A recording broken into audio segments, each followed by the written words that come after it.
रानी का पति राजू बहुत ही सीधा साधा इंसान था। राजू को कभी किसी चीज का लालच नहीं था। जितना पैसा राजू कमाता था उसी में राजू खुश भी रहता था। लेकिन उसकी पत्नी रानी एक बहुत ही लालची किस्म की औरत थी और हमेशा से ही अमीर बनने का सपना देखती थी। उसका पति राजू गांव की ही एक फैक्ट्री में मजदूरी का काम करता था। रानी हमेशा अपने पति को कोसा करती थी। रानी की अमीर बनने की चाहत इतनी बढ़ चुकी थी कि रानी अब अमीर बनने के लिए किसी भी हद तक जा सकती थी। एक दिन रानी अपने पति से कहती है, अजी सुनते हो, हम कब तक ऐसे ही गरीब रहेंगे? तुम क्या कहना चाहती हो? साफ साफ कहो। मजदूरी के ऊपर भी तो कुछ होता है ना। कभी सोचा है तुमने और कुछ भी? ये क्या कह रही हो रानी? तुमको पता तो है ना, फिर क्यों तुम ये सब बात कर रही हो? मैं जितना कमाता हूँ उसमें हम सब लोगों का गुजारा तो चल रहा है ना। हाँ, आप इससे ऊपर तो कुछ सोच ही नहीं सकते। वो अपने पड़ोसी को देखा आपने? एक साल में कहां से कहां पहुंच गया है। पहले एक ठेला लगाता था सब्जी का, अब देखा 2 ठेले लगाता है, वो भी खुद के। अरे आपको क्या पता अमीर होना कितना अच्छा लगता है। बड़ी बड़ी गाड़ियों में घूमना, नए नए और महंगे कपड़े पहनना, बड़े से घर में रहना और खूब सारे नौकर चाकर। ऐसा बोलते बोलते रानी सपना देखने लगती है कि रानी अब एक अमीर औरत बन गई है और रानी के पास भी एक बड़ी सी गाड़ी है और रानी अपनी बड़ी सी गाड़ी में बैठकर शॉपिंग करने जा रही है। उसको चुपचाप बैठा देखकर उसका पति राजू उसको जोर जोर से हिलाकर कहता है, अरे ओ महारानी, ये सपने देखना छोड़िए और मुझे खाना दीजिए। बाद में देखते रहना ये सपना। पता नहीं क्या है, जब देखो सपने देखने शुरू कर देती हो। रानी सपने से जागकर कहती है, क्या है जी, आपको कितनी बार बोला है कि जब मैं सपना देख रही होती हूँ तो मुझे सपने से मत जगाया करो। हकीकत में ना सही, कम से कम सपने में तो मैं अमीर बन सकती हूँ ना। ठीक है। ऐसा कहकर राजू खाना खाने के लिए बैठ जाता है और रानी राजू को खाना परोसकर खुद भी खाने बैठ जाती है। दूसरे दिन वो सोच लेती है कि अब वो कोई भी छोटा मोटा काम करेगी। रानी सोच में पड़ जाती है कि कौन सा ऐसा काम करे जिससे उसकी आमदनी बढ़ जाए। तभी उसको याद आता है कि शादी से पहले उसने चूड़ियां बनाना सीखा था और उसको अभी भी चूड़ियां बनाना काफी अच्छी तरह से आता था। सब कुछ सोचने के बाद वो अपने पति से कहती है, सुनिए जी, आप जितना पैसा कमाते हो उसमें मेरी जरूरतें पूरी नहीं हो पाती हैं। अब मैंने सोच लिया है कि मैं भी कोई काम शुरू करूं। ये तो ठीक है, पर तुम करोगी क्या? ये भी सोचा है तुमने? हाँ, मैं चूड़ियां बेचूंगी और कुछ पैसे कमाऊंगी। रानी देखो, तुम जो करना चाहती हो कर सकती हो, लेकिन कभी सच्चाई का रास्ता मत छोड़ना। शुरू में तुमको बहुत सी परेशानियों का सामना करना पड़ सकता है, पर इन परेशानियों के बाद ही तुम्हें सफलता मिलेगी। हाँ, जैसे आप कह रहे हो वैसे ही करूंगी। अब अगले दिन रानी बाजार जाकर चूड़ियां बनाने का सामान खरीद कर लाती है और उनको सजाने का कुछ सामान भी। घर आकर वो सामान से चूड़ियां बनाने लग जाती है। रात होते होते वो काफी सारी चूड़ियां बना और सजा लेती है। अब तो चूड़ियां सुंदर लगने लग जाती हैं। उनको देखकर रानी मन ही मन बहुत खुश हो जाती है। अगले दिन वो अपनी चूड़ियां लेकर बाजार में पहुंच जाती है, उनको बाजार में बेचने के लिए। बाजार में पहुंचकर वो अपनी चूड़ियों को बेचने लग जाती है। चूड़ियां ले लो, रंग बिरंगी चूड़ियां, सुंदर सुंदर चूड़ियां। त्योहारों का समय आने वाला था तो इसलिए बाजार में काफी अच्छी भीड़ थी। उसकी आवाज सुनकर आसपास की कुछ औरतें उसके पास आती हैं और उसकी चूड़ियां देखकर बहुत ही खुश हो जाती हैं और कहती हैं, अरे वाह, चूड़ियां तो बहुत सुंदर है तुम्हारी। मुझे लाल रंग की चूड़ियां दिखाना। हाँ, जरूर, ये देखिए, ये वाली चूड़ियां आपके हाथों पर बहुत ही अच्छी लगेगी। हाँ, ये अच्छी लग रही है। अच्छा, यही दे दो, पर जरा अच्छे से देख कर देना। कितने की दी ये लाल चूड़ियां? बहन जी, बस 20 रुपए दर्जन। इतने कम दाम में तो आपको यहाँ कहीं नहीं मिलेंगी चूड़ियाँ। ठीक है, दे दो मुझे 2 दर्जन। उसके बाद वो ग्राहक वहाँ से चूड़ियाँ लेकर चली जाती है। औरतें 1 दर्जन की जगह 2-2 दर्जन और कभी कभी तो उससे भी ज्यादा चूड़ियाँ ले जाती थी।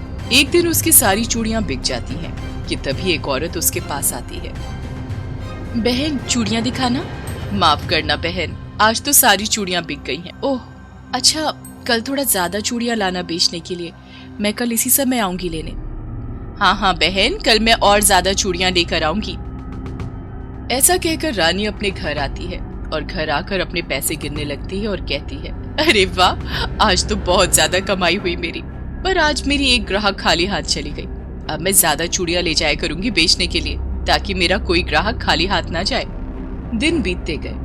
अब रानी का चूड़ियां बेचने का काम काफी अच्छे से चल रहा था और अब रानी के पास चूड़ियां बेचकर काफी पैसे इकट्ठे भी हो गए थे। वो अपने पति से कहती है, देखा आपने, मेरे पास आपसे ज्यादा पैसे जमा हो गए हैं। अब मैं जल्दी ही खुद की एक चूड़ियों की दुकान खरीद लूंगी। पैसे देखकर उसका पति राजू कहता है, अरे वाह रानी, लगता है तुम्हारा काम बहुत ही जोरों से चल रहा है। लगता है अब तुम्हारे सारे सपने जल्द ही साकार हो जाएंगे। हाँ हाँ बिल्कुल, क्यों नहीं होगा। रानी मन ही मन सोचने लगती है कि अब तो मेरा काम बहुत ही बढ़िया तरीके से चल रहा है, क्यों ना मैं अपनी चूड़ियों के दाम बढ़ा दूं, तो मेरा मुनाफा तो डबल हो जाएगा। ऐसा सोचकर अगले दिन से ही रानी अपनी चूड़ियों के दाम बढ़ा देती है। दाम बढ़ने की वजह से भी उसके ग्राहक उसके पास आना बंद नहीं करते हैं। उसकी चूड़ियां अभी भी पहले की तरह ही बिक रही थी। कुछ दिन तो ऐसे ही चलता रहा। अब रानी का लालच और भी बढ़ गया था। फिर एक दिन रानी ने सोचा कि अगर मैं अपनी चूड़ियां सस्ते सामान से बनाऊं तो मेरा मुनाफा तो और भी बढ़ जाएगा। अब तो वो बाजार से घटिया किस्म का चूड़ी बनाने का सामान खरीदने लगी। अब दिन ब दिन रानी का लालच बढ़ता गया। जैसे जैसे रानी का लालच बढ़ने लगा, उसकी चूड़ियों की क्वालिटी भी बदलने लगती है। उसको ये सब करते देखकर उसका पति उससे कहता है, रानी, तुम ये सब क्या कर रही हो? हाँ तो मैं इतनी मेहनत करती हूँ चूड़ियाँ बनाने में और अभी भी इतने कम दाम में बेच रही हूँ। अब तो मेरे पास चूड़ियाँ खरीदने वालों की काफी भीड़ भी रहती है, फिर भी मुनाफा कम ही है अभी। इसलिए मुझे लगता है कि मुझे अब अपनी चूड़ियों को मिलावट करके बनाना चाहिए और इसके बदले मुझे अच्छे खासे पैसे भी मिल जाएंगे। रानी, ये सब क्या कर रही हो? नहीं नहीं रानी, तुमको ऐसा नहीं करना चाहिए। अगर तुमने ऐसा किया तो लोग तुमसे चूड़ियां खरीदना बंद कर देंगे। अरे अरे, क्यों नहीं खरीदेंगे? लोगों को क्या समझ में आएगा कि हमने इसमें मिलावट की है। ठीक है, जैसा तुमको अच्छा लगे, पर ध्यान रहे बाद में ना पछताना पड़े तुमको। राजू ऐसा कहकर वहाँ से चला जाता है। एक दिन उससे हमेशा चूड़ियां खरीदने वाली एक औरत उसके पास आती है और उससे कहती है, अरे क्या बात है रानी बहन, आजकल आपकी चूड़ियों के डिजाइन इतने फीके फीके से क्यों लगते हैं? पहले तो चूड़ियां एकदम चमचम करती थी। नहीं नहीं बहन जी, ये आप क्या कह रही हो? ऐसा तो बिल्कुल भी नहीं है। वो तो बस बाजार में आजकल धूल मिट्टी ज्यादा हो गई है, तो इससे ऐसा लग रहा है आपको, और कोई बात नहीं है। अब धीरे धीरे रानी के ग्राहक कम होने लगे और अब रानी भी इस बात से परेशान रहने लगी। एक दिन, ये क्या रानी बहन, मैंने कल ही तुमसे सारी चूड़ियां खरीदी थी और आज वो सब टूट भी गई। ये कैसी चूड़ियां रखने लगी हो तुम? नहीं नहीं, ये क्या कह रही हो आप? मेरी चूड़ियां मजबूत होती हैं। मैं आज से थोड़ी ना चूड़ियां बेच रही हूँ। हाँ तो हम भी आज से नहीं खरीद रहे हैं तुमसे चूड़ियां। आपको कोई गलतफहमी हो गई होगी। जोर से कहीं आपका हाथ टकरा गया होगा ना, कांच ही तो है, टूट गया होगा। बात टूटने की नहीं है बहन, एक या दो चूड़ी टूटती, यहाँ तो सारी की सारी चूड़ियां ही टूट गई मेरी तो। ऐसी चूड़ियां बेचोगी तो कौन आएगा तुम्हारे पास अब? ऐसा कहकर वो औरत वहां से चली जाती है। धीरे धीरे उसके यहाँ से जो भी चूड़ियां खरीदता, वो चूड़ियां मिलावट की वजह से टूटने लगी थी। कुछ दिन ऐसे ही बीते। अब तो रानी के ग्राहक भी कम हो गए थे। जो बचे थे वो सब एक दिन इकट्ठा होकर रानी के पास आती हैं और कहती हैं, रानी, तुम्हारी चूड़ियों की वजह से हमारे हाथों की हालत देखो। हाँ, जगह जगह जख्मों के निशान पड़ गए हैं। कैसी घटिया चूड़ियां बेचनी शुरू कर दी तुमने।